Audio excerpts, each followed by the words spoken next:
মা বুঝছো, আমি একটা জরুরি কাজে বাইরে যাইতেছি, আমার আসতে দেরি হইতে পারে। তোর আবার এই অসময়ে ভর দুপুরবেলা কি জরুরি কাজ পড়লো? আমি আরো ভাবলাম তোর সাথে একটা দরকারি বিষয়ে আলোচনা করব। কি আবার তোমার দরকারি বিষয়, বলো, শুনতেছি। দরকারি বিষয়ই তো বটে। তোর বাপের তো কোনো খোঁজ খবরই নাই, তোর যে বিয়ের বয়স পার হয়ে যাচ্ছে। আমি নিজ দায়িত্বে তোর জন্য একটা সুন্দরী মেয়ে খুঁজে বাই করছি। তোর সাথে খুব মানাবে, বুঝছিস? মেয়েটা গুণবতী, রূপবতী, বিদ্যাবতী এবং সব দিক থেকে পারদর্শী, বুঝছিস? তোর সাথে যা মানাবে না, আমার তো একবার দেখেই পছন্দ হয়ে গেছে। এক কাজ করব, আমরা নেক্সট উইকে তোর বাপের সাথে গিয়ে তুই আমি মিলে ওই মেয়েটাকে গিয়ে একবার দেখে আসবো এবং কথা পাকা করে আসবো।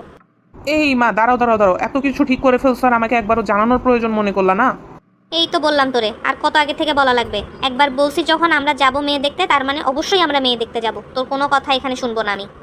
মা, তুমি তো আমার জন্য রূপবতী, গুণবতী, বিদ্যাবতী সব দেখে ফেলাইছো, কিন্তু আমি তো একজনের পছন্দ করি, আর তারে ছাড়া কাউরে বিয়ে করাও সম্ভব না, কারণ সে গর্ভবতী। এটা কি সর্বনাশ করছস তুই? তুই আমার ছেলে হয়ে এমন কাজ কেমনে করতে পারলি? আমি আগেই বুঝছিলাম তোর স্বভাব ঠিক তোর বাপের মতোই হইছে। মানে কি মা, তার মানে বাবাও কি?